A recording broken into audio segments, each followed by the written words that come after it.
Итак, ребят, я всех приветствую. Кто присоединяется, всем добрый вечер. Напишите, пожалуйста, что по поводу качества звука и видео. Расклад у нас сегодня на тему, которую вы видите. Будем сегодня смотреть 7 чакр, их состояние, чакровой системы. Как всегда, мы, вы, да, и наши враги-недоброжелатели. Давно уже не было этого расклада. Знаю, что он актуален, потому как показывают много чего забавного и интересного. Добрый вечер всем. По традиции будут участвовать все те же колоды. Пока их менять не хочу, они замечательно показывают разнообразие, да, того, что происходит. Итак,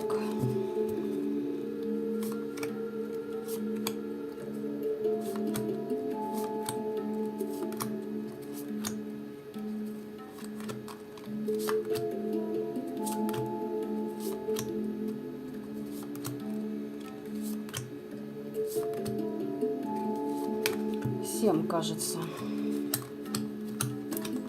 Да. Ну, давайте для всех одну общую карту. Внутренняя сила, проверка на вшивость, короче говоря, идет.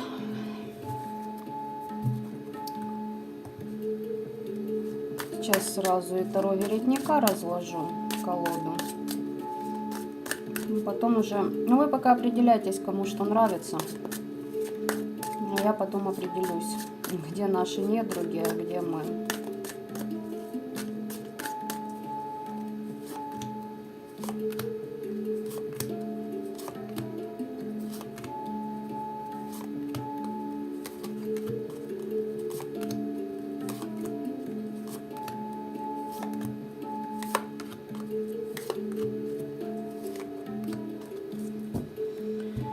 Всем кажется.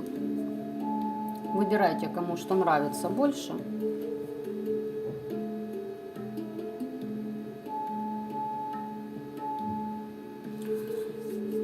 Итак, ребят, вот это наши недоброжелатели все-таки. Вот как и по очевидности у нас идет. И давайте поедем.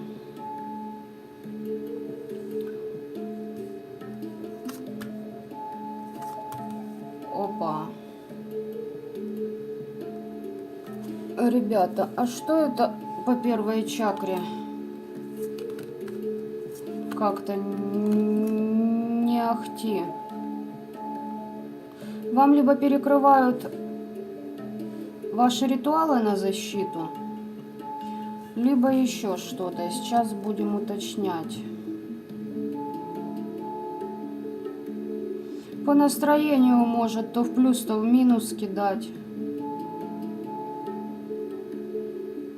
По деньгам что-то завершилось, видимо, что-то новое начнется. В основном все нормально, только первая чакра, ну вторую сейчас уточним.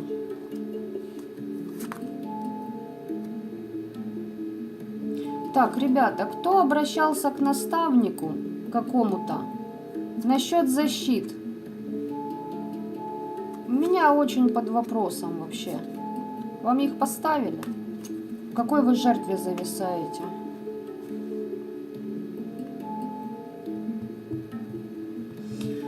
Да уж. Сейчас будем все это уточнять. Что-то сегодня не особо легко. А еще знаете, что идет по энергиям? И первый, и второй вариант практически, то есть для осознанных и для неадеквашек, идет как будто бы одним потоком практически. Сейчас объясню, что это может быть. Либо подмена судьбы вашей, и у ваших недоброжелателей это чудо верят. Либо же они как-то, выходят на какой-то уровень ну, то есть осознанности. Но это мы еще будем уточнять. Итак, что там по первой чакре? Прям меня как-то, знаете, вот какой-то у вас затык по защитам.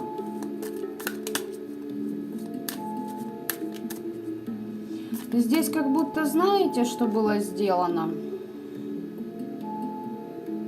Чтобы у вас отсутствовало чувство страха.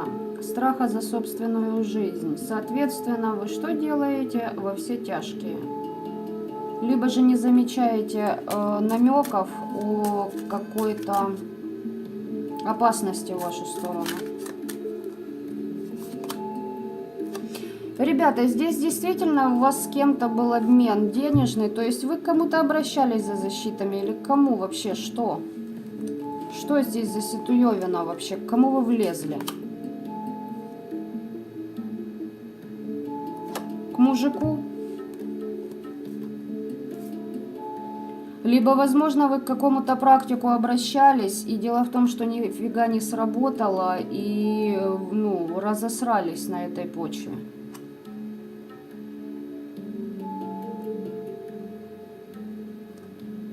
У вас-то пойдут дальше действия, у вас будут плоды ваших действий, будет энергия. Но с кем-то здесь вы явно вот, ну, прекратили общение. Такое впечатление, как, знаете, вот недоброжелатели, которые поперлись, да, к этому, к практику, а защит-то нет. Сейчас будем уточнять, что тут по наставнику. Либо вы кого-то послушали, какой-то ритуал сделали. Но дело в том, что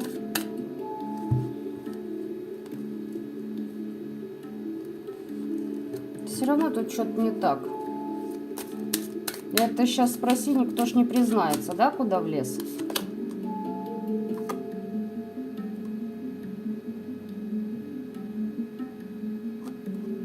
Либо же пробиваются ваши защиты из-за того, что вы не общаетесь с тем, кто хочет с вами общаться. Потому что здесь хотят, чтобы вы проявили себя по кубковости.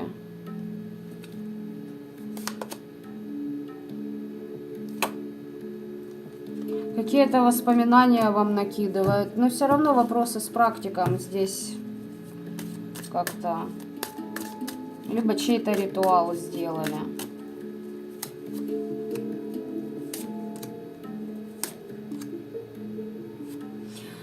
Ребят, здесь предательство от человека, к которому вы обратились за чистками. Точнее, за защитами. Вот реально это резон идет резонирует с недоброжелателями на данном этапе. Здесь кто-то, видимо, очистился и захотелось падение врагов получить, но дело в том, что вас предал либо тот человек, к кому вы обратились за защитами, либо же здесь корявый ритуал, но вы его сделали. И рикошетом может, знаете, что ложиться? Воспоминания о прошлом. А нафига вам прошлое, если оно в прошлом? Если так разобраться. Тут ваша энергия развернута на кубкового короля. То есть это христианский эгрегор как вариант. Это бывшее. Это либо еще какой бы то ни было человек. Понимаете? Выпадает мужиком, но не факт. Может какая-то недобросовестная подружайка, которая вас подпитывала, от вас подпитывалась, но это с прошлым завязки. То есть дружили долго, общались долго, давно были в паре. Много лет были в паре. Как-то хочется, чтобы вы, знаете, по воспоминаниям проехались, то есть посидели. Соответственно, пробивается ваша защита. Но еще здесь что-то, либо кто-то к кому-то обратился и по вам сделали. Вообще какая-то путаница. Ну ладно, сейчас попробуем разобраться. Тут по второй чакре еще, смотрите, то в кривь, то в кось у вас идет. Здесь кто-то на сострадание вас пробивает. Соответственно, тогда понятно, что с первой происходит. Но вы тут предупреждены насчет второй чакры. Кто с вами там в брак хочет влезть? В ваше пространство затесаться, в друзья набиться. И вы, кстати, видели сон, либо предупреждение об этом.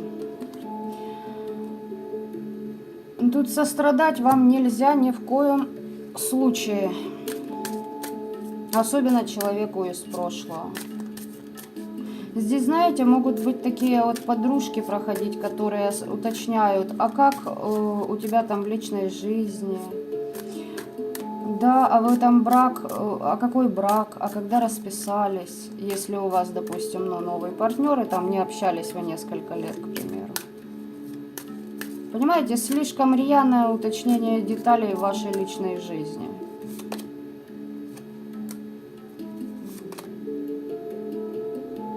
Ребят, тут нападение на вторую чакру. Опять мужик проходит. Вы знаете, подружка подружкой, хрен с ним. Но тут мужик проходит. Мужик, который пробивает защиту. Потому что нужно влезть в ваше пространство. И здесь хочется, чтобы ваши планы, все ваши предприятия касались этого мужика.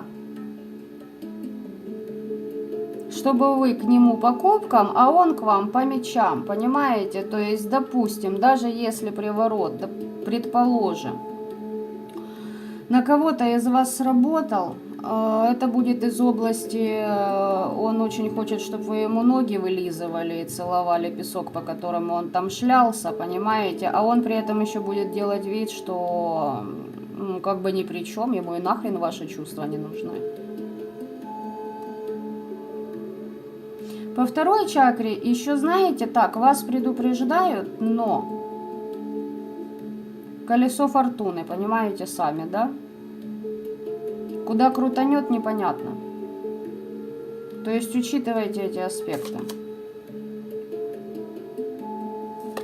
Кто-то пытается создать впечатление надежного и практичного товарища, и он терпеливо выжидает. Выстроил методику и считает, что победа будет за ним. Третья чакра. Смотрим, что у вас в денежном плане.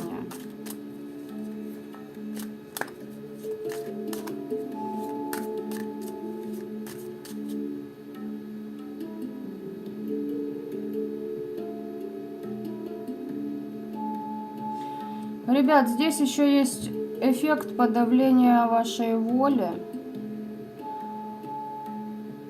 по магии.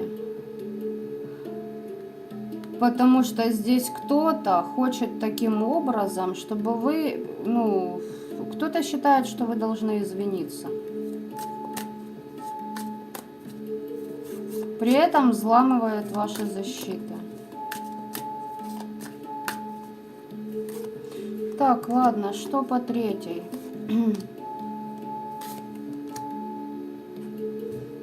Здравствуйте, приехали. Ну вот смотрите, тут, короче, на третью на вашу кидали сети. То есть по деньгам мог быть провал. И затык через треугольник. Здесь человек уже получил за это, нагоняй как бы, да. Человек сам в треугольнике оказался. Если тот, который вас предал, допустим, там ушел какой-то, да, мужик, то он в итоге сам оказался с такой, которая, совсем чем не попадя спит. А он у нее так, для бабла, рядом.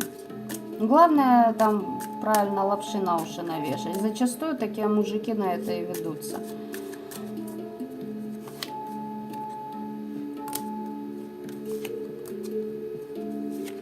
Ну вот смотрите, кому-то очень хочется иметь то, что вы наработали, понимаете? Вы скрупулезно во что-то вкладывались, да, возможно, несколько лет нарабатывали. Допустим, бизнес у вас там был какой-то. И здесь хотят, чтобы все вот эти ваши старания перекинулись в кубковость, понимаете? Кому-то нужны ваши эмоции. И на этих эмоциях выстроить Якобы семью в кавычках. Почему? Сейчас объясню. Потому что от вас нужны только деньги. И ваш ресурс, ваша энергия. Краднички подцеплять. Позавидовать. Здесь человек явно вам завидует. И человек хотел бы вас в треугольники втащить. А знаете, почему по деньгам бьет? Он считает, что это расплата вам такая должна быть. А за что вы там должны расплатиться, по его мнению?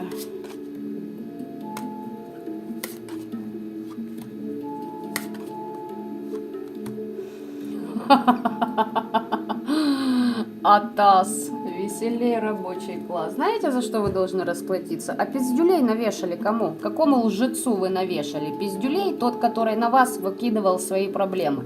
Здесь переклад болячек от свекрушек, от сестер, теток, мужа, мужика какого-то. А его же болячки перекидывались на вас. Кому вы дали лящей? Приговор кому выписали? Надо, чтобы вы за это еще извинения попросили. Это вообще нормально? Ребята, кто у вас там в пространстве шароебится? Что это вообще за, ёб твою мать, непотребство какое-то? То есть, поняли, люди получили по балде за свои злодеяния и считают, что вы должны еще чем-то расплачиваться. Да, далеко они пойдут, правда, недолго. Здесь хотели бы, чтобы вы разочаровались по 4 чакре, по сердцу. Разочарование во всех тех, кого вы любите, кто рядом с вами.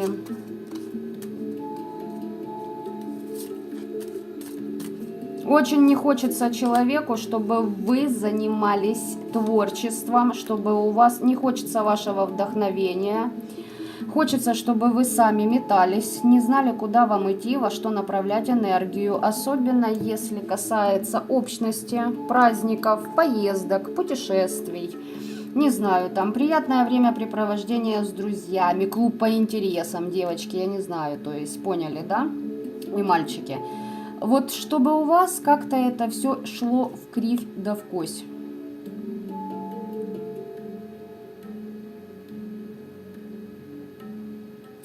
Понимаете, здесь как будто бы вот сделано так, чтобы вы не осуществляли своих новых идей. Чтобы не было у вас интеллектуального прорыва, как бы чтобы вы разочаровались в том пути, который вы избрали, в том партнере, который рядом с вами, чтобы вы разочаровались в детях и начали с ними ругань, допустим. Черкните мне, пожалуйста, как у вас вообще это проигрывается.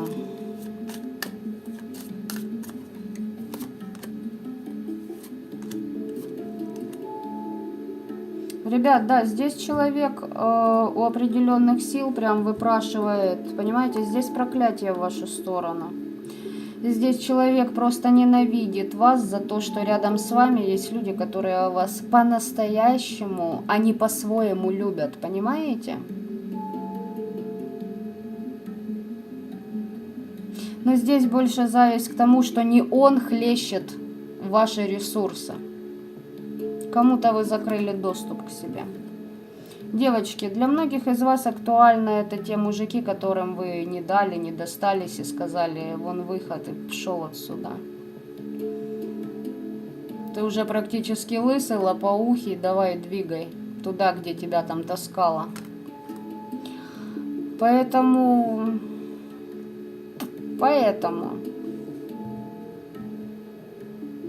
По 5 чакре защиты у вас стоят. Вам как раз в творчество и надо вкидываться. И, кстати, вам вот какой-то внутренний голос вам говорит, что вот туда ходи, вот туда не ходи, вот сюда нужно делать, на это не обращай пока внимания.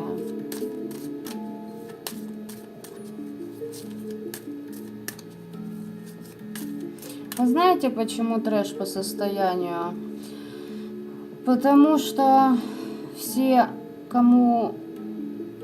ну, кто в теме, те уже готовятся к Самайну. Вот вам результаты подготовки. Вы думаете, вы посидите, подождете, вас 27-го шарахнет или 31-го, 3-го? Нет, уже сейчас они запрягли лошадей и подготовку делают. Почему я говорила, заранее на Самайн я записываю? Потому что идет подготовка к этому празднику. Представляете, какие врата открываются? Поэтому такое состояние.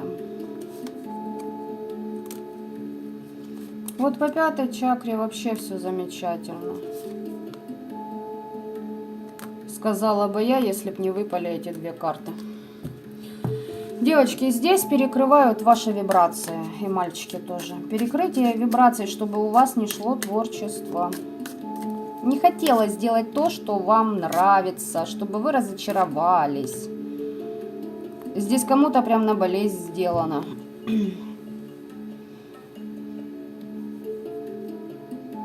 Чтобы вы заболели и ничего делать не смогли.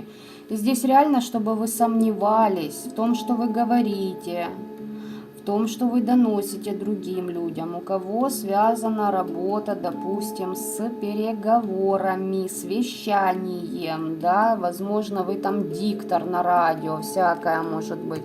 Но здесь не нравится людям, видимо, то, что вы говорите. Вообще, вот, ну, никак им не заходит. Здесь, понимаете, вот апатию накидывают, и чтобы вы как-то больше, опять-таки, на эмоции вас вкидывают. Понимаете, чтобы вы, возможно, сидели, кого-то ожидали.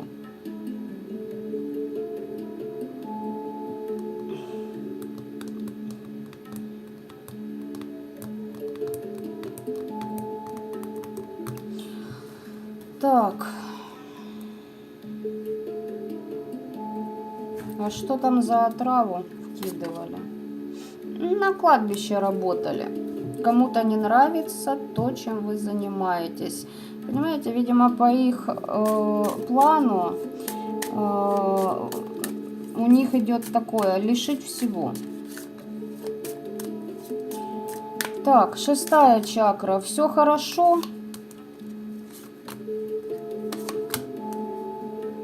Перекрывали вам связь с виделкой, с определенными энергиями, с родом, перекрывали, блокировка была, но все равно у вас, ну, вы в плюсе. Не, конечно, нелегко, но вы в плюсе, то есть все равно вы видите то, что вам нужно видеть. Еще момент, я повторюсь, кто-то прям хочет, чтобы вы прям в чем-то покаялись, понимаете? И ожидают, что вы окажетесь на распутье и что ваши пути дороги закроются. Здесь начитка ритуальная, здесь молитвы. Хотят, чтобы у вас это не работало. Здесь влияния тоже идут, да. А помысел на что? Да вашу волю сломить хотят. Кстати, вокруг вас может находиться человек, вот как раз он где-то, который вот это все делает. Почему? Потому что здесь лицемерник, понимаете?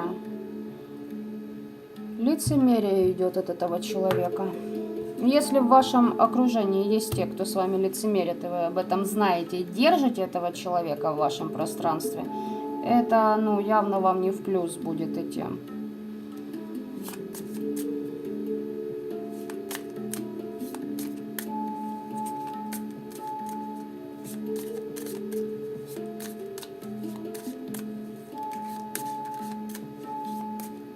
Они такие уморительные, сами на коленях ползают всю свою жизнь сознательную. В основном такие люди, которые этого хотят.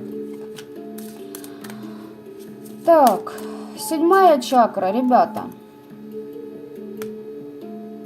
Вы готовы к победам, к завоеваниям, пробиваете вообще пространство и говорите: нет, я буду идти туда, куда считаю я нужным, идти верным и справедливым, а вам неупокоенных накидывают на 7-ю чакру. Неупокоенные души.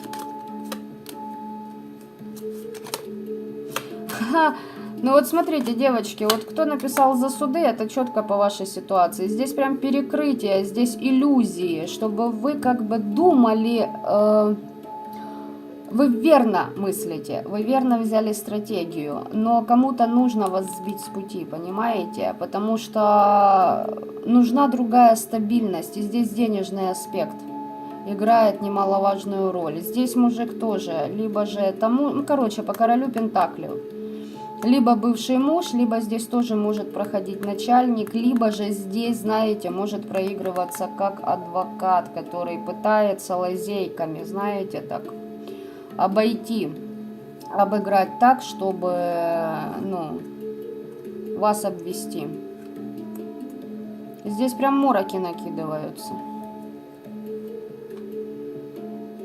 Чем больше вы будете находиться в двойственности, особенно, короче, как только вы начали сомневаться в том пути, который вы для себя избрали, они, считайте, на 50% победили.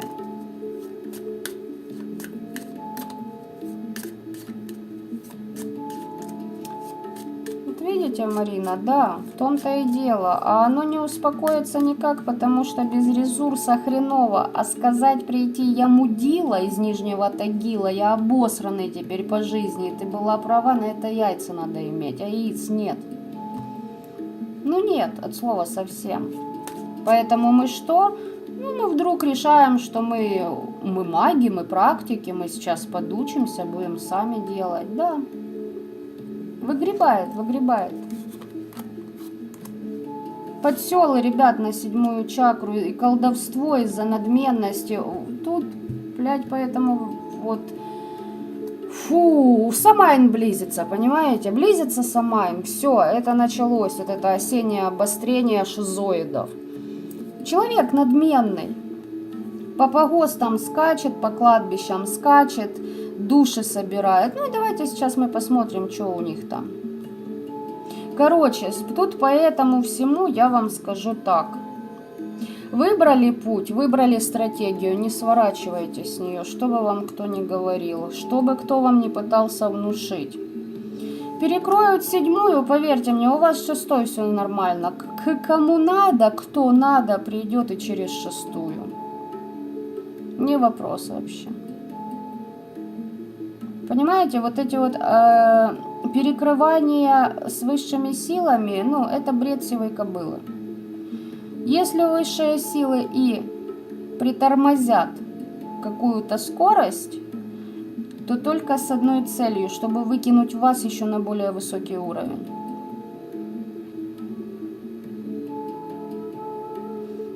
Джаджана, он там хоть не насыкай вам. Это ж вода с мертвяков, которыми трупы обмывают. Это мертвая вода, это подзарядка на кладбищах, на погостах. Кстати, здесь знаете, что любители, я даже сейчас уточню, а ну-ка.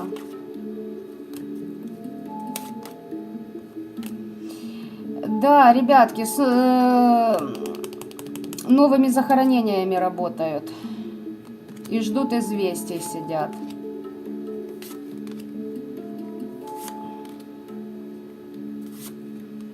О боги, эти красавцы еще просят какие-то себе защиты через определенные могилы, я здесь так чисто уточнила, а высший суд им отомщение сразу же накидывает. Ну, они, видимо, еще не в курсе об этом, ну или не поверят, однозначно не поверят, поэтому подождите, они сами себя уроют. Сидят и ждут, когда же их атака на вас сработает. Здесь плоды вашего труда нужны.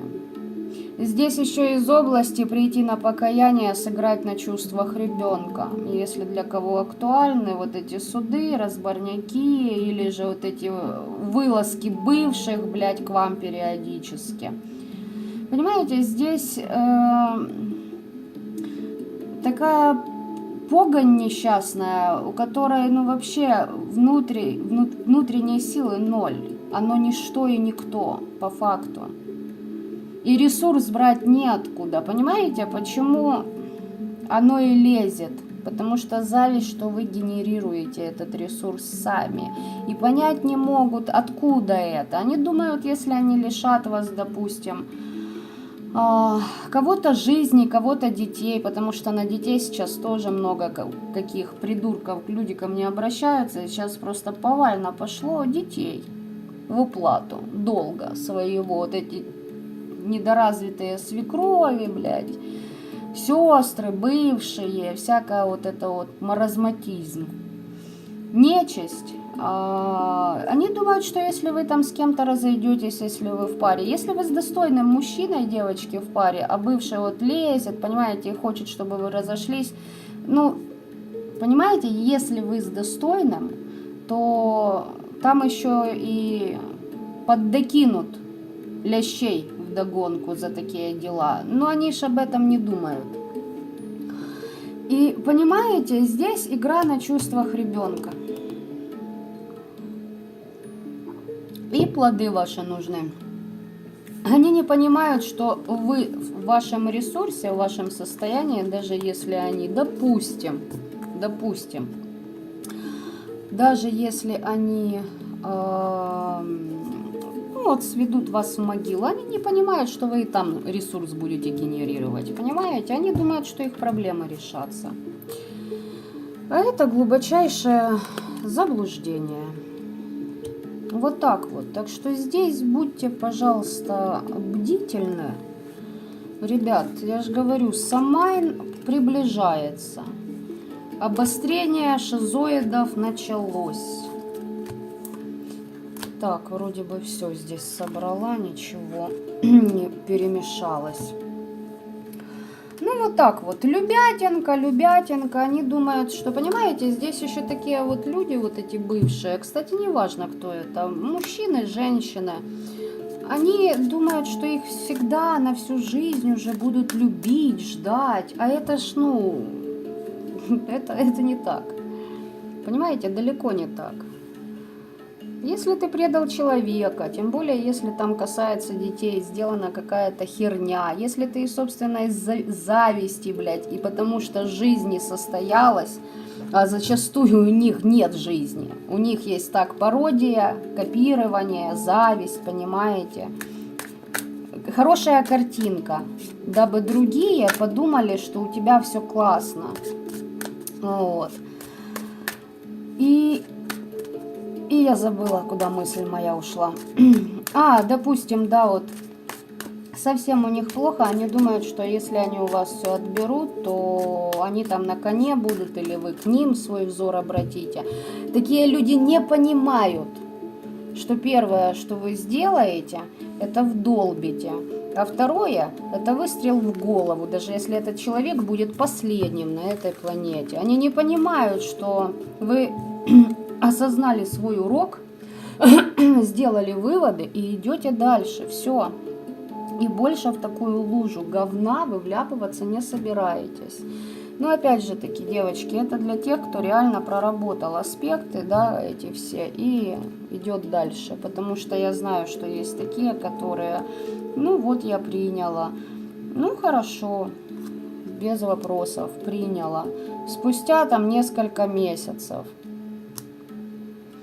Вопрос.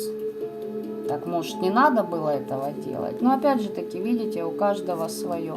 Каждому свое.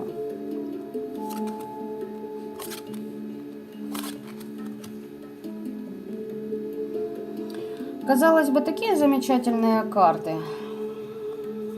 Ну, вот реально есть замечательные. А не факт.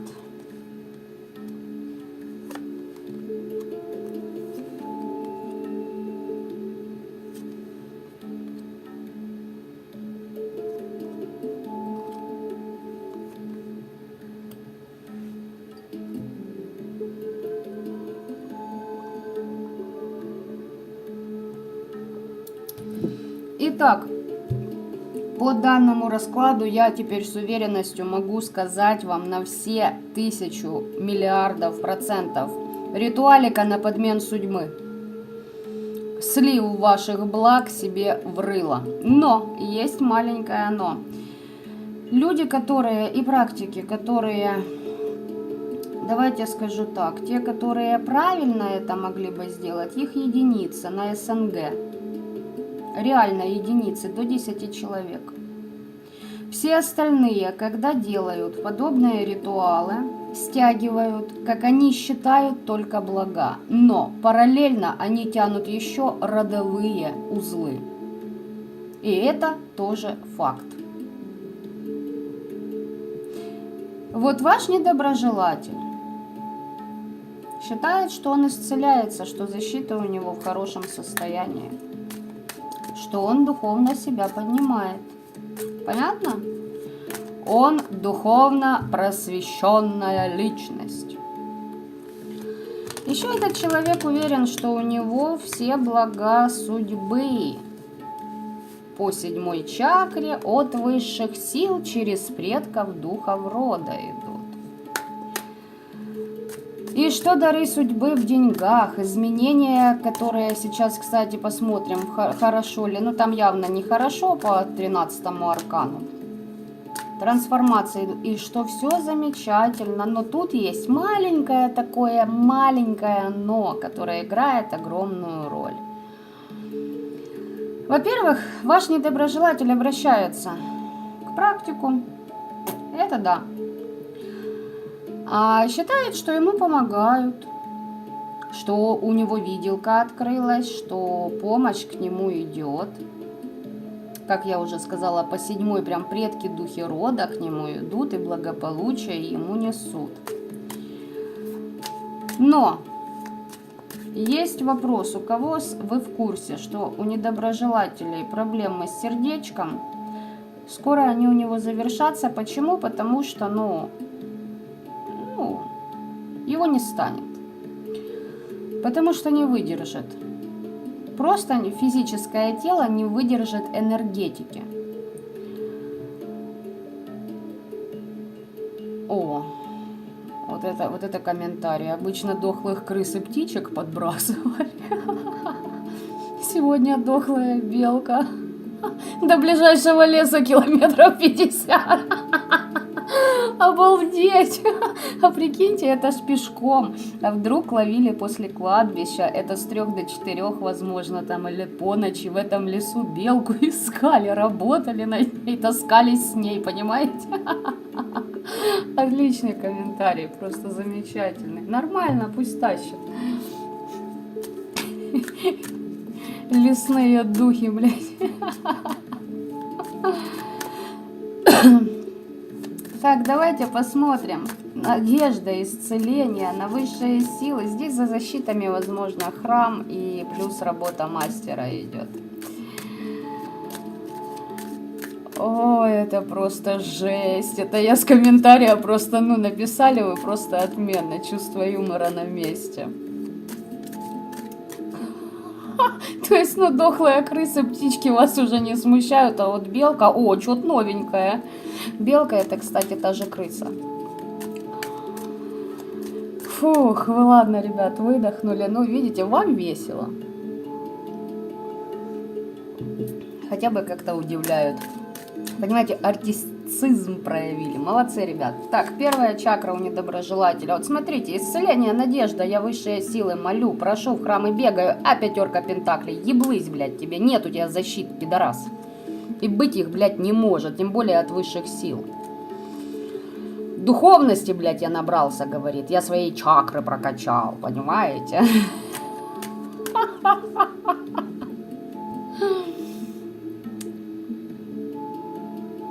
Да, и на кладбище была белка вся в земле. Я ж вам сказала, они ее туда таскали в сумке, понимаете? Ой, кошмар. Вы, конечно, посмотрите, что с ней сделать. Если это по всем законам, трансформацию души запустите, оно обратно пойдет от этой белки. Там можно подключиться к определенным ресурсам, энергиям, если правильно все провести, но это нужно диагностировать. Там не просто вы откинете, я же не просто так сказала, духи леса. Там кое-что можно еще им подбавить, вот этим, кто ее вам приволок, эту белочку. А то все думают так просто с животными. Вот, смотрите. Времена бедности у человека, защиты нет. Потери денежные есть, хотя почему-то человек уверен, что дары судьбы у него в руках, хотя трансформации, изменения уже запущены, и человеку были намеки на то, что дин-дон. Скоро ты останешься без труселей, дружок-пирожок.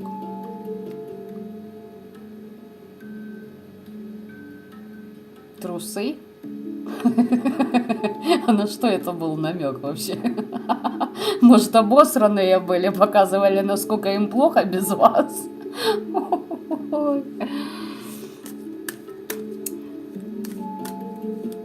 Ничего, браслет дело такое.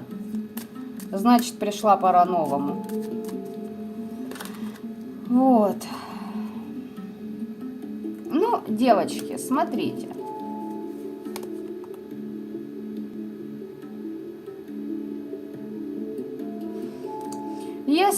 Если в вашем контексте смотреть, это вы, ну, хорошо навешиваете этому персонажу. Причем вот так навешиваете. Закрываете полностью. Да, воспринимают вас как королеву кубковую, ребят. Это бывшатинка вот эта вот, воняющая тухлостью. Значит, от вас летит, и хорошо летит. Человек в самооморочках, что у него все получилось, и хорошо, ладно, пусть сидит. Здесь другой аспект меня интересует по вот этой карте.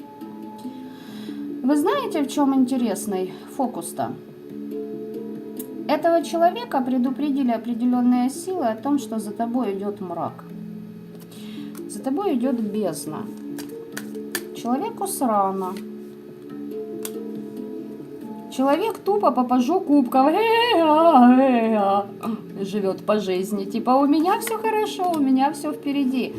А на самом деле отсутствует малейшее желание продвижения. Здесь человек тупо лежит на диване и мечтает, как он будет охеренным президентом, блядь, какой-то там страны в Зимбабве, возможно.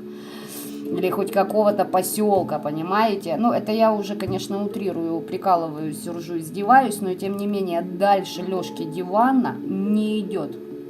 Человек в отшельнике, человек в апатии. Он в некой медитации. Но я бы здесь хотела вам сказать, медитация здесь по этим картам такова, что человек может употреблять какие-то наркотики, либо же таблетки, которые, ну, помогают его крыше съезжать немножечко активнее.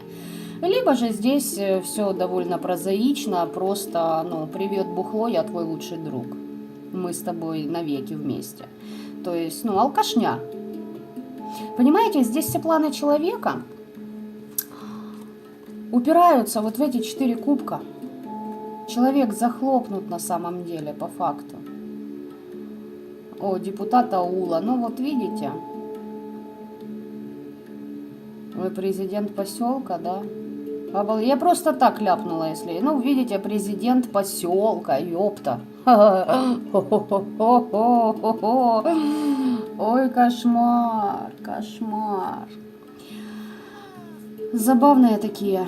Понимаете, любой взгляд в будущее упирается вот в бухло, либо в наркоту, либо в употребление определенных таблеток, ну, на постоянной основе. Но здесь человек, если и пьет таблетки, допустим,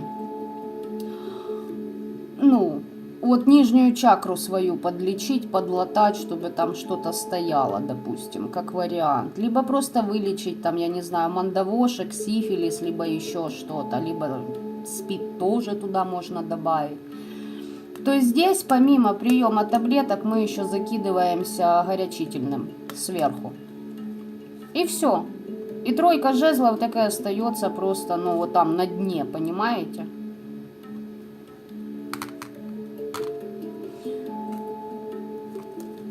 Здесь это последствия. А кто? О боги, сейчас. Подождите, девочки, здесь по нижней чакре, я сейчас скажу, что здесь у нас. Здесь у нас просто замечательная композиция. Человек делал ритуал Ай да молодец, ай да солнышко, ты молодец, и неупокоенных на себя подцепил. С огнем работал, типа духов предков рода вызывал. Заклинания читал и стал в итоге жертвой. Рунами тоже мог работать, но здесь жертва, здесь высший абсолют направил к этому персонажу. Помните, я сказала, дурной знак, мрак возле него, тьма возле него. И это не то, что вот, не, понимаете, подсел это еще не тьма. Вопрос в том, что стоит. Бывает просто подсел, подсел, да и подсел, блядь, и последствия подселения. А бывает подсел это так, чисто, знаете, такой нуарчик. А вот что за ним стоит, вот здесь, что здесь, я же сказала, здесь высший абсолют. Здесь человек рунами мог работать, чтобы у вас страх и боль было. Окружение, чтобы от вас отвернулось, себе радость, везение, процветание, понимаете, нужен. А на самом деле, за счет того, что он зачитал, здесь, смотрите, человек был уверен, что он вызывает фамильяров и помощников из мира мертвых от своего рода. У меня только один вопрос, и сейчас я его буду уточнять. Да, давайте на Таро веретника я хочу уточнить. В каком состоянии его родовая ветка? Парам-пам-пам. Парам-пам-пара-пам-пам-пам, парам-пам-пам. Да пиздец. Кого ты там вызываешь, блядь? Алло, у тебя родовая ветка растворяется. Все, перегруппировка родов идет. Там по-другому это называется, но я не хочу называть, иначе там определенные вот эти алушидлы, они просто поймут, о чем речь. А им нужно чуть-чуточку дать времени. И все.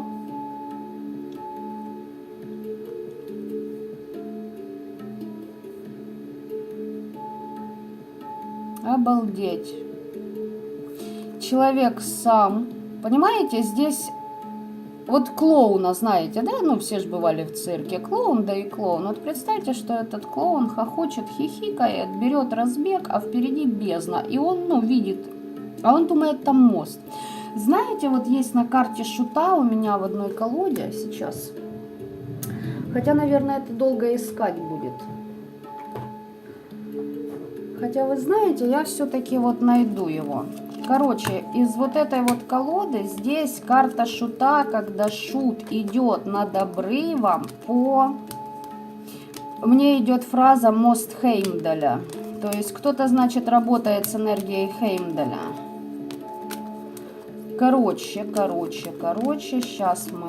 Вот как назло он будет где-то в начале. И получается, что вот понимаете, шут этот идет в пропасть и думает, там радужный мост, короче, находится. А моста-то, блядь, нет. Какой мост? У тебя родовая ветка, ну, все как бы. Вот эта карта, видите? Вот он идет, красавец. Вот обрыв. И вот эти прекрасные далекие дали. Ты бы бежал, пока тебе не дали. Но, понимаете, и вот он думает, я по Радуге сейчас по этому мосту, да на тот берег, да так халявненько перескочу за счет ресурсов других. Я же тут ритуалику вдолбал. Видно вам? Отпишитесь. Давайте я вам, может, вот так вот поднесу. Вот это ваш недоброжелатель. Особенно, как вот здесь прям, блядь, уверенность в том, что у него офигенские защиты. Вот так-то. Вот, понимаете? Да.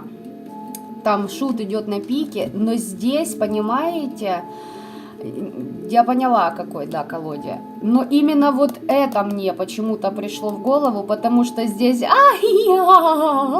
в пропасть, понимаете, с вот таким настроем. Именно тупо с вот таким настроем чувак туда идет. Ну, видимо, так надо. Ребят, видимо, так надо. Здесь род атакуют, род здесь принесен в жертву. Все. Почему? Ну, потому что, видимо, уже поднасобиралась, и я же вам говорила, что будет пересортировка родовой системы. Одни ветки рода будут отмирать, другие как-то претерпевать трансформации. Вот. Здесь как-то так. Хорошо, давайте будем идти дальше. Это мы рассмотрели, посмотрим по первой чакре. Там духовность, говорит. Я весь в духовности. При этом бухает человек, употребляет.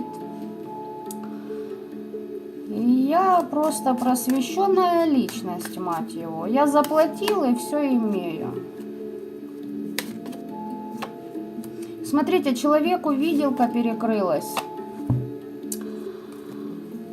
И еще, этому персонажу вашему, он думает, что он видит что-то значительно большее, что он великий, а на самом деле и к нему кое-кто другой приходит и показывает эти все картинки. Вот так-то. Он считает, что он маг-практик, здесь он весь творчество сейчас уйдет, сейчас у него все получится, он будет манипулировать. Помощь, он считает, что у него есть помощь, а помощи-то нет. А помощи-то нет, от слова совсем, рода нет. Еще чуть-чуть, чуть-чуточку, род на истребление отдан, в уплату. Вот это реальная, вот когда говорят, в уплату, да, уплочено. Ребята, думайте, что вы говорите. Вот это и есть уплата истинная. Всякой белиберды. Не деньги. Деньги ваши нахрен никому не впали. Понимаете? Ни Люциферу, ни Асмодею, ни Белиалу, ни еще какому-то демону. Им срано на ваши деньги. И даже на энергию денег. Им куда интересные вещи нужно давать. Дары носили, ой, таскали, дары, я же тут сейчас все получу, все мне будет. Да.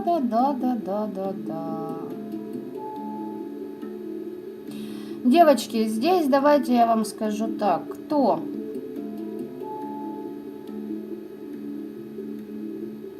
Опять же таки, тут, понимаете, для понимания... Короче, кто вдолбал жестко через 15-й, и у вас на то были санкции, программа запущена. Для кого-то актуальна, здесь просто уже она набрала обороты, она уже несколько месяцев в работе.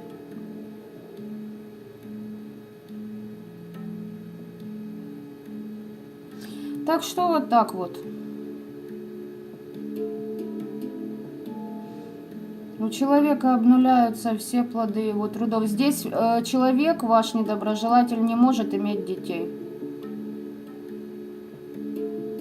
Не может иметь бизнес свой. Деньги к нему идти, уже не идут. И идти явно не собираются и не будут.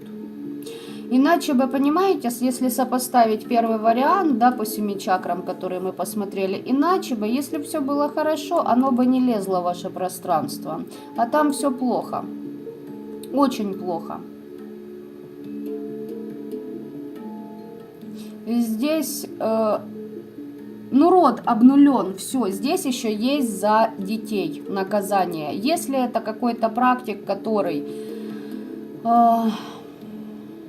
лишал детей родителей с помощью любятинской магии, допустим, там заказали ему, да, отворот-приворот, либо еще какую-то херню извести человека, допустим, любовница, либо жену заказывали, там, неважно, короче, смысл вы поняли, и пострадали дети, здесь за детей. А здесь потому, что человек не ценит ценность жизни. Вот. И тут были, допустим, если там оно не практика, вот то такое что-то, не пойми шо, то получается детям рикошетило, и вот такая будет отдача. Здесь человек неблаговидно поступает с детьми. Тут не вопрос в том, кто как любит детей, а кто такие вообще дети, для чего они, понимаете, на этой планете вообще существуют. Да это же будущее. Нет ценности жизни, новой жизни, понимаете, нового поколения. Здесь тупо я, мое, мне, для меня, блядь. такие, ну, такие ветки родовые, засранные вот таким дерьмищем, они просто уже не имеют права на существование в новых энергиях планеты. Но человек уверен, что он в духовности весь. Вот так вот. Вибрации, блядь, повышает. Смотрите, здесь на публику может создаваться по второй чакре, теперь едем. Здесь может с кем-то, если он в паре, или она, на публику у нас все замечательно, а отношений нет. Это люди-одиночки даже в паре, даже если спят в одной постели, даже если занимаются сексом. Им тупо насрано друг на друга. Здесь нищета. Девочки и мальчики, я вам сейчас скажу еще вот что. Здесь могут проходить бабы, которые очень много делали абортов, раз. Здесь могут проходить такие аспекты, как то, что человек пытается излечить болезнь по нижним чакрам. Как мужчина, так и женщина. Заболевание именно там. Ну, потому что, значит, били у других, забирали плодовитость. Значит, били по этим чакрам, дабы влиять на людей. Значит, много тех же абортов, ну и тому подобное. Здесь человек какой-то выбор предпринял, и это его привело к нищете.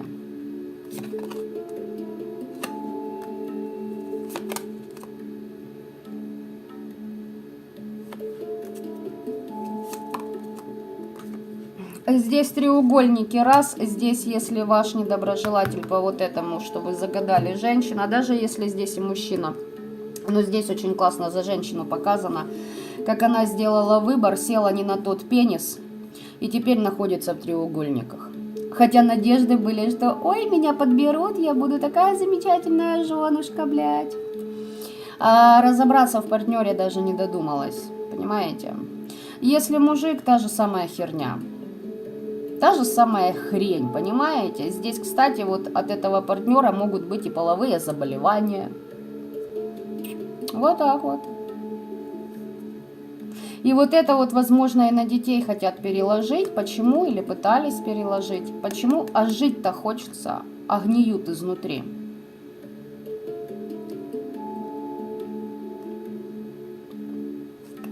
Сами в треугольниках, сами, я же говорю, помойные ямы какие-то. И, ну, у них претензии прям неимоверные к этой вселенной, к этому пространству. Расплата, это расплата идет. Молятся. Расплата за их слова, за их просьбы к определенным силам, дабы те помогли им осуществить подлость. Обращение было к смерти, на кладбище, к иным инстанциям. Это расплата. Вот те, кто сейчас болеют, девочки, я не спорю, я не хочу грести всех под одну гребенку. Всякие моменты бывают так, что вот человек просто не вникает, не борется, и у него за несколько месяцев рак 4 степени, шандарах. А человек реально никому дерьма не делал, потому что просто не боролся за себя, не хотел вникать, и получилось так, как получилось. Но это одна сторона, и их очень малое количество людей. Если брать в процентном соотношении сейчас. Все остальные это те подонки и твари, которые занимались ахинеей в магии. И поверьте мне, занимались очень долго и очень усердно. Есть еще много каких ответвлений, но я грубо, да, давайте так скажем, вот грубо, если взять на 2 категории. Это расплата. Вот эти болячки по нижним чакрам, это расплата для человека за их же деяния.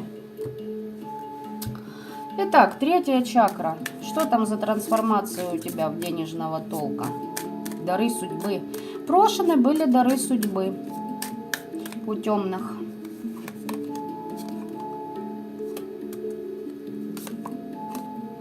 Ой, у меня дружба, общение, я на новых вибрациях, у меня будет интеллектуальный прорыв. Ой-ой-ой-ой-ой-ой-ой-ой-ой-ой. Здесь человек считает, что он нашел, у него прям праздник счастья, что долгосрочный успех будет с теми людьми, которые его окружают в социуме, потому что компания его устраивает, потому что люди близки с ним по духу, они ему выказывают поддержку. Вот, они там пытаются сейчас сбалансировать свои обязательства ради нового какого-то проекта. Пока оставим так. Но тут дело в том, что туз мечей это все накрывает.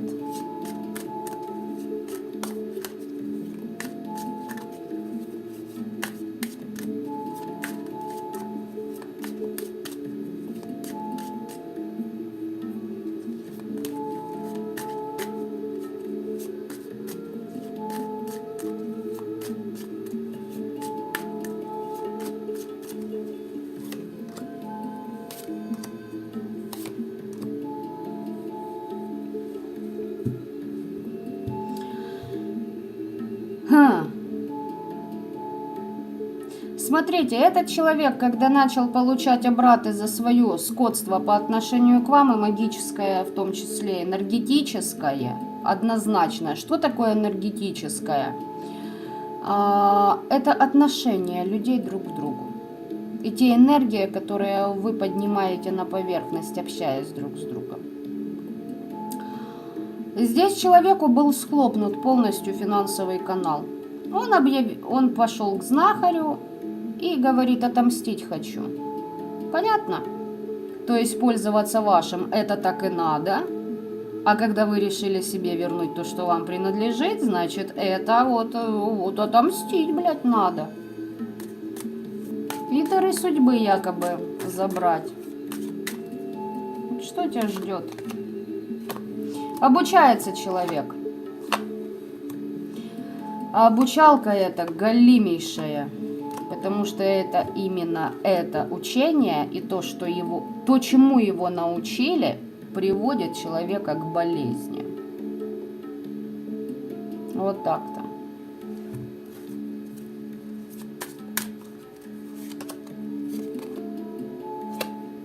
Пытается что-то новое постичь в рабочих аспектах. Возможно, новая работа, да, есть какие-то планы, энтузиазм общения.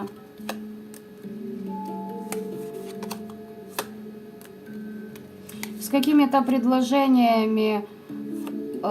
Смотрите, здесь к какой-то женщине может обращаться за помощью, допустим, да, там денег попросить у той же маманьки, либо еще у кого-то, там у тетки, у сестры, либо просто вот с бабой с какой-то там, потому что она там, ну, денежная ему выгодна. Но здесь такой-то момент интересный, либо же здесь заключение договоров, знаете, вот мужик, который ищет короче, удобная женщина со своим бизнесом, заключили договора, приятно перетрахались, авось у нас семья и замечательный бизнес, блядь, и я тут пригретый, понимаете смысл? Просто выгодная баба какая-то нужна, ни больше, ни меньше. И вот смотрите. Он делает ставки на это, а все закрывается. Знаете, чем он оперирует? Смотрите, я вам сейчас объясню. Категория мужиков и баб. Вот какая здесь проигрывается. Значит, смотрите, по раннему возрасту. Когда вы встречаетесь с таким человеком, он рассказывает, какой он угнетенный своей мамой, какой он несчастный, как его обижали, а сестричку больше любили. Как только он получает то, что ему нужно от вас, следующий, он будет рассказывать, какая хуевая вы, даже если вы его перевезли из страны оккупированной, понимаете, на данный момент, которая в жопе находится, вот та часть, давайте так скажу. Даже если вы ему помогли, дали ресурс, понимаете, то вы будете хуевой. Он прыгнет к третьей бабе, будет хуевая уже та, которая после вас была. И здесь из области надавить на жалость женщинам. Понимаете? Вот именно надавить на жалость. Ой, я такой обиженный, надо мной все издевались, никто меня не любил, блядь. Понимаете? Вот такого плана быдло. тупо быдло. Здесь вот, ну, по-другому не скажешь. А знаете, кто такое быдло? Это ж не оскорбление. Это был определенный пласт и слой населения в определенные года. Вот. Кому интересно, почитайте, ознакомьтесь. Кто были, если кто не знает. Это быдло.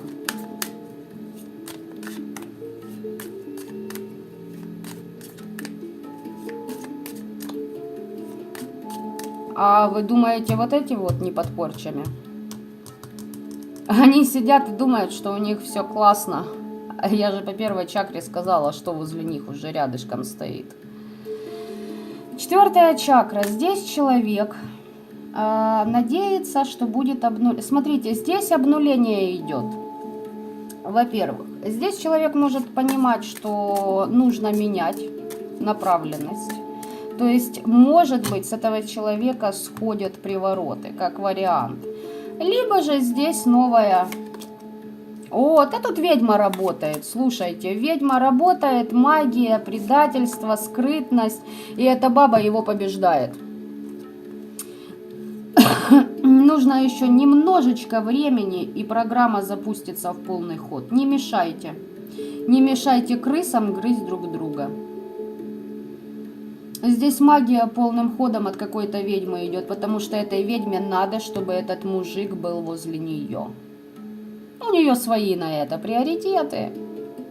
Там даже не важно, о чем речь. Если вот это вот, то, что даже на помойке, понимаете, вот, ну, валяется годами уже, кому-то надо, это их проблемы. Не мешайте им. Для кого-то это вот просто мана тут небесная, судя по всему.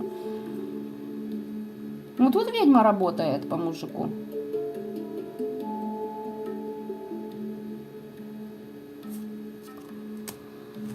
Ой-ой-ой-ой-ой-ой.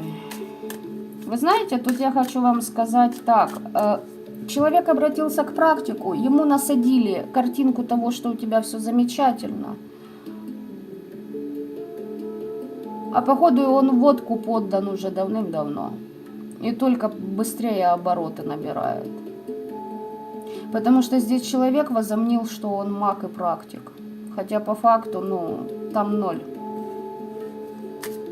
Там каста быдла, понимаете? Там другая задача в этом воплощении.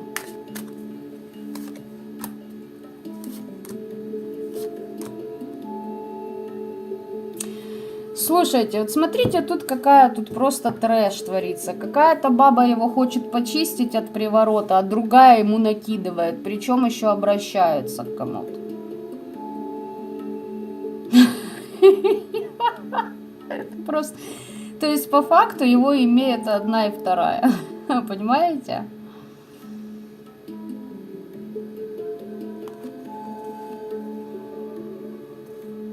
То есть, здесь лжеопека. Вот как будто бы человек счистил себя приворот, на него по новой это уже все лягло. Ну, все лягло. Лягло. Он может даже как-то там уходить, возвращаться к одной и той же, понимаете? Вот это его дергает туда-сюда. Но здесь лжеопека. И вот понимаете, одна часть показывает, что он здесь освобождается от бабы, которая ему приворотину лепила. А вторая часть говорит, ёпта, добрый день. Ведьма хренячит по полным программам. И хорошо хренячит, и она уже верх берет над ним. Все, она поработила его, она уже подселила ему то, что ей нужно. И неважно, может мамаша чистит, а та, от которой он свалил, делает, чтобы он рядом к ноге, блядь, сидеть, лизать, сосать, деньги нести. А он думает, что он великий маг, и у него чистки классно прошли. То есть, блядь, абсурдность неимоверная вообще, если честно. 5-я чакра, что полетело? Все ж хорошо было, новые договора. Что у тебя в твоем творчестве полетело? И что мы к пророку побежали? Или из-за пророка полетело? О, кошмары, отчаяние, 9 мечей, 10 жезлов, король пентаклей. Все, бизнесу пиздец. Бизнеса нет. Все, если еще что-то осталось, его не будет. Корова его слижет языком. Даже не сомневайтесь. И все из-за того, что человек либо возомнил себя пророком. Значит, знаете, что он тут делал? Это тут привлечение бабла и ресурса через магию. Почему я, когда ко мне обращаются люди, даже были у меня долгоиграющие отношения с определенным человеком, я принципиально сказала, что я не занимаюсь чисткой финансового канала. Потому что я такие вещи чищу мало кому. Поверьте мне, очень малому количеству людей. Вот так-то. Для всех остальных я этим не занимаюсь. Так проще, чтобы было меньше вопросов. Поэтому смотрите, все, кто рассказывает, что опа, и у тебя будет, задайтесь вопросом, что лежит за этим опа резко, быстро. И, ну, как так сказать, с помощью определенных ритуалов.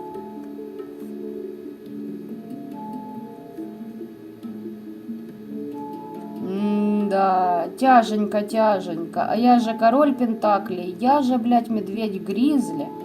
Я же мудрость, я же поддержка, я же успех. Все к моим ногам, власть у меня. Я ж типа такой со всеми делюсь. Здесь человек алчный, завистливый, создающий впечатление, понимаете? Он даст вам, я не знаю, там кроху, а потребует тонну взамен. Здесь конец крупным проектам, все. Если это какой-то практик, но здесь не практик, здесь практик фигурирует уже. Здесь, смотрите, девочки, для кого актуально, что мужик, ну, короче, кто с практиком там подвоевывает. Практик поставил вот этого чувачка как щит перед собой. А почему бы нет? С практиком. Практику надо отдохнуть, чтобы новую волну долбить. Ну, собираешься?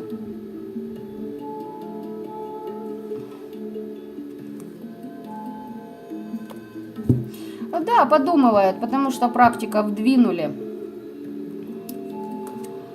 Так он себе пока щит вот этого придурка поставил. И такой, давай, делай, давай, бегай. Вперед. Что там от этого пророка?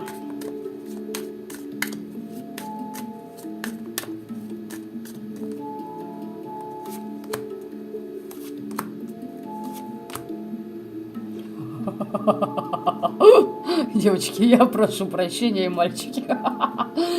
И я просто не могу. Знаете, что пророк этот говорит? Слышь, блядь, дебил, на тебе вот что-нибудь, съебись, блядь, из моего пространства. Этот пророк отрекся от него. Все. Я только сказала, карты подтверждают. Этот пророк, у него иллюзии спали. Он, видимо, начал на вас нападать. Ну, работы, что заказанные, проплаченные этим душистым одуваном, блядь.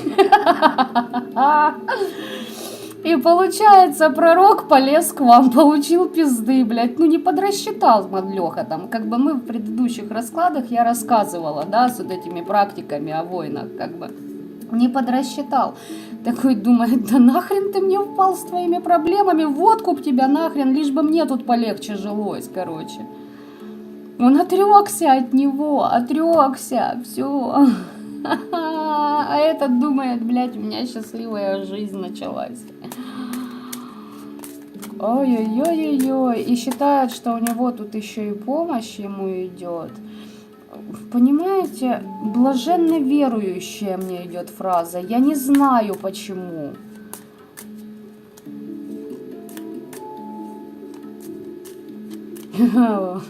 Получил еще какой. Да, отгреб нехило.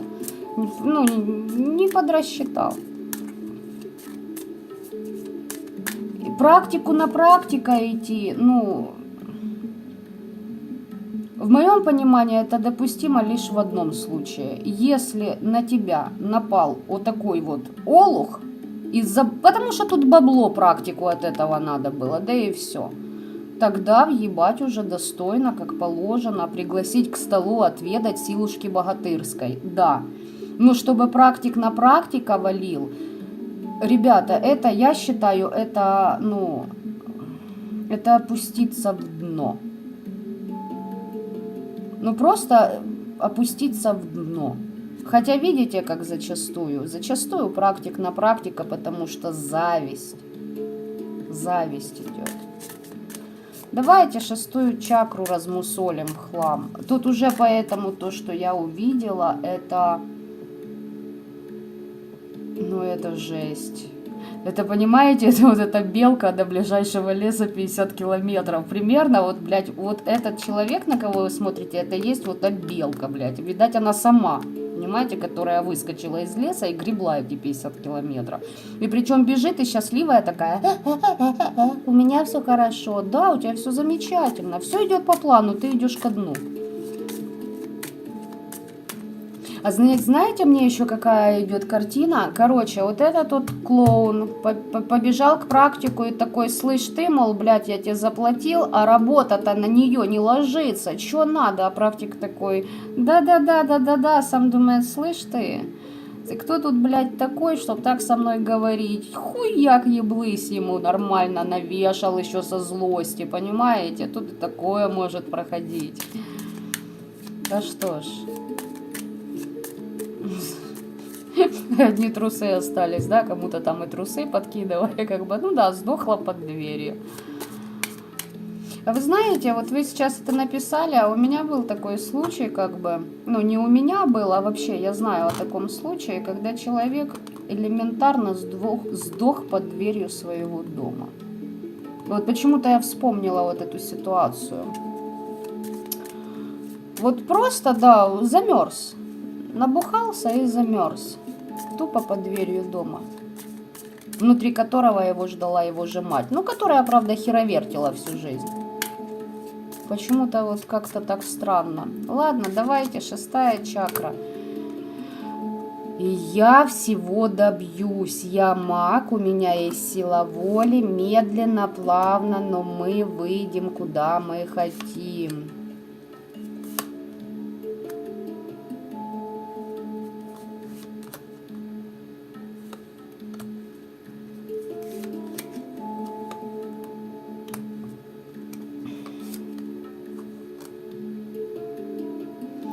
Девочки, здесь на человека, во-первых, этот практик, здесь только подтверждение, этот практик нападает на вот этого. Короче, мужик обратился к практику по вашу душу, практик уже нападает на этого мужика, это факт. Потому что практику сейчас будет очень выгодно, в первую очередь, свою шкуру спасти. Понимаете? А с этого еще и бабла поиметь можно, потому что, ну, оно ж, понимаете, без лоха жизнь плоха, а лоха видно издалека. Так вот, здесь человек, во-первых, он радуется, что он вышел из-под контроля, когда его типа приворотами где-то там в якобы семье, блядь, в отношениях держали. И я, мол, такой и от бабушки ушел, от лисички я ушел, сука, как колобок, блядь, понимаете? Типа я укатился. Я тут посижу в уединении, я тут трали-вали поизолирую, мол, подумаю над ситуацией. Казалось бы, ситуация крайне, ну, симпатичная. Человек идет в плюс, да, то есть, ну, делает выводы. А по факту-то получается, что, возможно, больничное заключение у человека. А знаете почему? Потому что он не справится с оборотами совести, с тем, что всплывет. Ну, тупо не справится. В таких случаях психика блокирует воспоминания, психика блокирует много чего, когда у человека срабатывает вот такой, знаете, вот коса на камень находит. И идет жесткое, вот, ну, непринятие того, что ты совершил. Да, это привет, шизофрения. И плюс здесь атаки на человека идут. Здесь идут атаки. На его сердечную чакру, помните, я говорила обнуление по сердечной чакре? И помните, я говорила, что физическое тело не справится с оборотами, энергиями. Этот человек не в состоянии принять определенную энергию.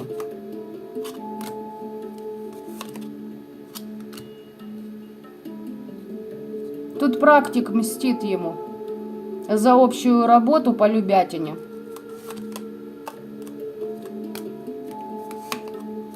Да, я же сказала, смотрите, король жезлов и соперничество, раздоры за раздоры, видимо, наговорили друг другу, не пойми что. А этот думает, что у него помощь. Видимо, практик хитро деланный, улыбается, а сам нож затачивает и делает то, что у него на уме.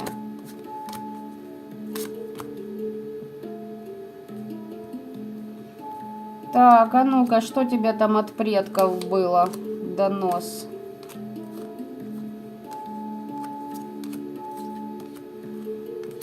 Боги мои, боги. Короче, он считает, что ему пришло известие от предков духов его рода о том, что у него есть оберег, ангел-хранитель, удача.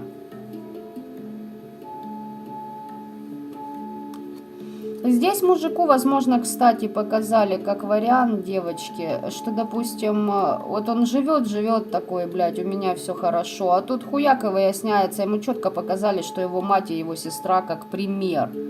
Либо для кого там жена или еще кто-то. Тупо его имели всю его жизнь с помощью магии.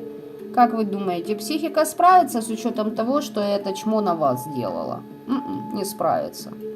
Потому что недостаточно вибраций. Такой большой перепад совершить могут немногие люди. Потому что там колоссальный перепад в энергиях, понимаете?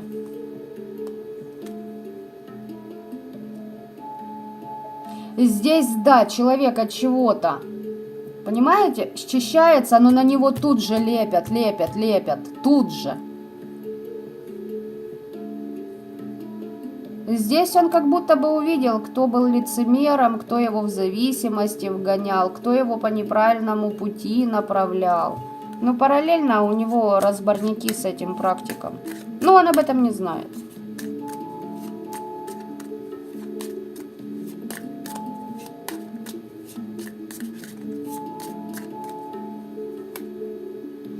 Вот в этом ему помощь только и проявили, понимаете, свыше. Только этим ему, вот как бы, знаете, такой маленький такой вот такая вот капелька, даже меньше горошинки, на истину. Разжуешь, потянешь за веревочку, ну посмотрим. Здесь на человеке проклятие. Предательство, и это все по высшему суду, ребята, это все по высшему суду. Поэтому, о чем здесь речь? Человек уверен, что он ваше забрал, что его теперь ждет благополучие. А ну, 7-я чакра, что там, новый потенциал?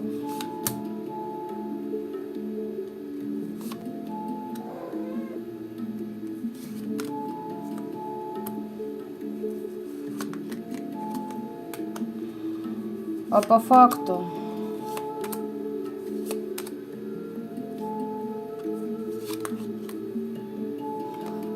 А по факту... Ля-ля-ля. Да, здесь у человека есть озарение, но смотрите, во-первых, человек с кем-то что-то нажил, он это потеряет, это раз. У него очень много иллюзий было, это 2. Они рассеются. По поводу его любви. Он в какие-то отношения резко влетел, понимаете? И посчитал, что это любовь всей жизни. Ребятушки, я вас прошу, думайте, с кем вы соединяете свою судьбу. Анализируйте, как верно должны строиться отношения между мужчиной и женщиной. И не делайте вот этих ошибок. Здесь просто по нижним чакрам, по страсти, понимаете, из невежества просто в гуну страсти. Шух! Залетели, зашли, молодцы. Ну, как бы так бы. Смотрите, здесь еще какой момент. По 7-й чакре. Он считает, что он ушел из какого-то дома.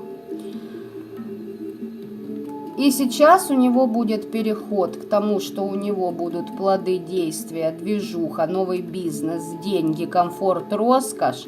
А это все упирается в том, что идет это все с кондачка, с тяжестью. Но он такой, знаете, я тут, мол, почистился, Я сейчас там еще кому-то мстить начну, я же маг, как он думает, да, залез на вашу еще территорию до этого, как бы, потому что хотел поиметь свои интересы.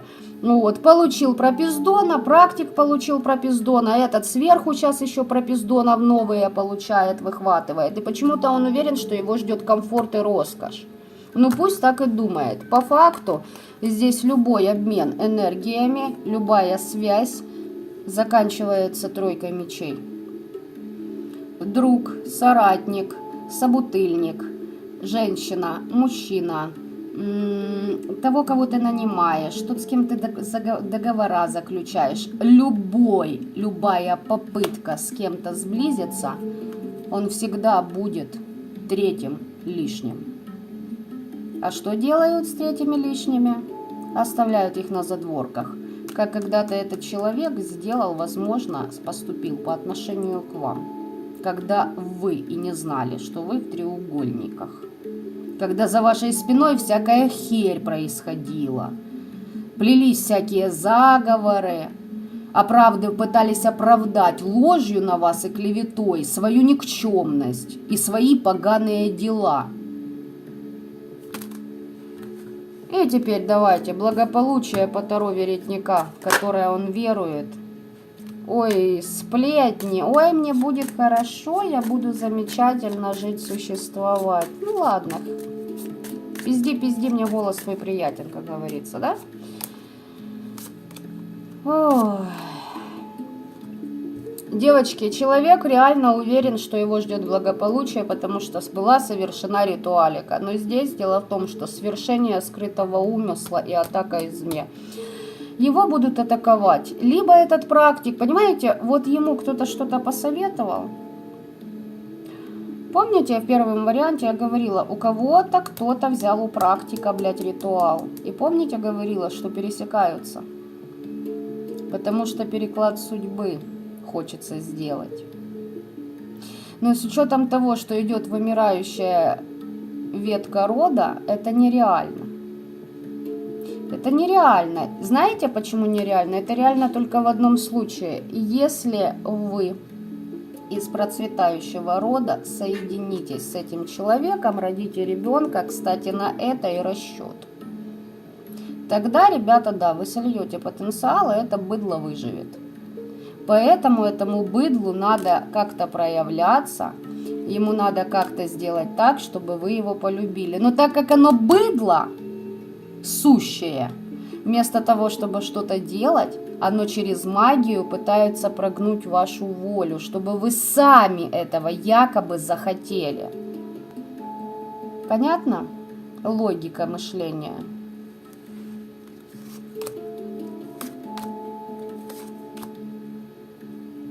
Говорит, я же тут колдовством исцелялся, а я не понял, что происходит. Как-то не по плану идет. А потому что там разум затуманен, а потому что человек в отраве находится. И, кстати, он в треугольниках так и находится. В каких-то иных как бы так вам объяснить? Он в любом аспекте третий угол. Сейчас объясню. Жил с бабой под приворотами, баба трахалась напропалую с тем мужиком, еще не пойми, с другого района, у которого покруче тачка и побольше бабла он ей отстегивал. А этого она держала так. Лошарка какой-то там и бабло носит, и думает, что он в меня влюблен, чтоб не попользоваться, пусть как бы, нализывает, насколько может. Следующий аспект. Он заключает договора, допустим, новый бизнес или еще что-то, он тот, как его кинут. Понимаете? Вот что такое треугольник. Узник, человек-узник. Узник и своих иллюзий, и своих деяний, и своих ритуалов. Потому что с такой психикой и неподготовленными внутренними аспектами в магию, не надо соваться. Ничего хорошего ты оттуда не вытащишь. Тебя просто вздернут и поимеют. Эти энергии многовековые, блядь. Кто ты такой?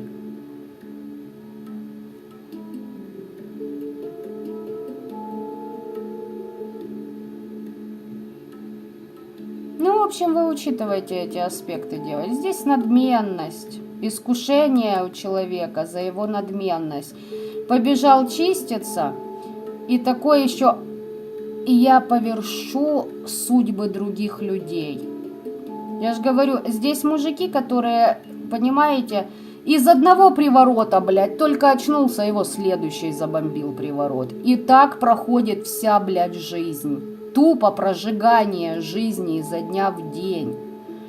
И так он и находится рядом с теми, кто его опоит, окормит, потому что напередок проблемный, падкий, понимаете, и тому подобное. Ну, вибрации не те. И вот на таких началах, обворовывая людей на ресурс, на деньги, на надежды, понимаете, пообещал, не сделал, не выполнил. Вот смотрите, и вот на таких вибрациях и оборотах человек лезет в магию и считает, что магия ему что-то даст. Это бред сивой кобылы. Вот это он получает. Вот такие люди, вот это все, что я говорила, и получают. Смотрите, Марина, я же говорила, баба как-то одна счищает, другая тут же лепит. Мать привороты делает. А та баба очень хочет быть выше, краше, лучше. Там баба, помешанная на внешности.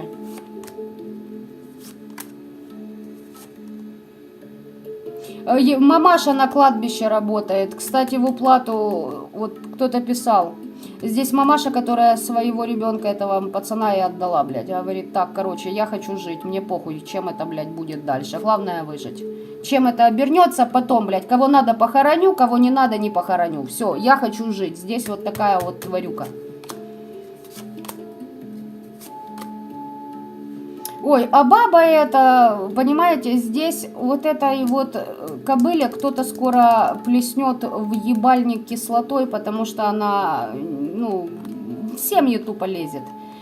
Здесь главное быть красивее, наряднее, блядь, поднакачать себя, силиконом подзатарить, там, посидеть в клубе, поблядоваться, понимаете?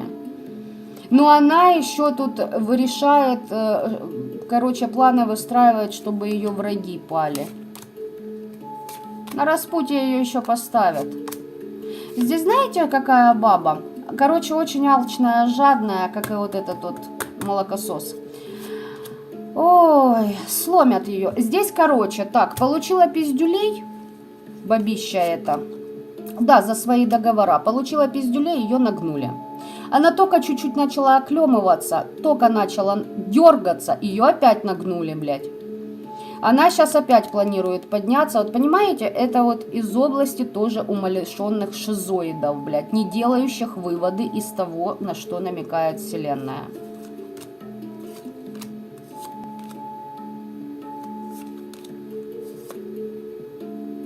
Смотрите. Я задала вопрос, если эта женщина вообще там на вас дергается, хотя это не женщина, это, не знаю я, что это такое, вот дыра, короче.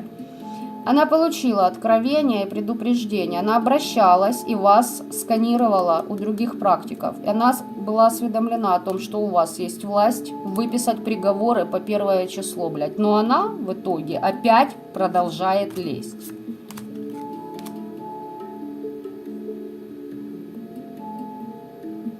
Новой жизни, говорит, хочу, подселенцами буду перекидываться. Так что, девочки, учтите, дальше уже бабу эту я рассматривать не буду. Это я чисто так посмотрела там, чем мамаша и чем дыра дышит. И то даже это не мамаша, понимаете, это даже мамашей не назовешь, а такую дебилку, которая, блядь, через магию, блядь, своего ребенка продает. Одного, второго, потом внуков, блядь, потом она уже сытся, что она сдохнет. Так прими хотя бы смерть с достоинством, сука, ты ж знаешь, что ты счудила. Ты ж знаешь, что ты, блядь, ни одну жизнь, ни одну судьбу испаскудила, мразь ты, блядь, лупоглазая, блядь, и лошадинобородая. Ты ж, сука, это падла знаешь. Ты ж это делала своими руками на кладбище, блядь. Эту жратву приносили, да? Вот крысы там, белки уже в ход пошли, блядь. Саки под двери или что они там подливают. Прими смерть достойно, блядь. Там трусов не любят. Нет, то она еще не встречалась. Все думают, она с косой приходит. Ага, да сейчас. Это слишком было бы элементарно, ребята. Кстати, насчет смерти. Господа, кто смотрел «Сверхъестественное», те меня поймут. Когда там было эпичное появление смерти. Кому интересно, поглядите. В интернете, может, чисто эту серию вобьете, там чуть-чуть. Шикарно показано было. И шикарный актер сыграл, кстати. Вот такой у нас, понимаете, вот заебический расклад, прошу прощения за мой французский, но и тем не менее. Я вам хочу сказать так, ребята, знаете, в чем прикол? Взяли шизофрению, потому что где тонко, там рвется. Вот ваши недоброжелатели шизоидники, потому что на них очень много подселов, много всякой нечисти, и они дальше продолжают гнуть пространство, мол, я маг, я практик, я что-то умею. Ну и все вытекающие из этого последствия. Кстати, по поводу ритуала, который я проводила несколько дней назад в прямом эфире, выявились ли вот эти вот кодлы, проявились ли они у вас, напишите мне, пожалуйста, тоже в комментариях, черкните. Ну а за сим я желаю осознанным добра этого мира, всем остальным по их заслугам да воздастся. И до новых встреч. Пока-пока.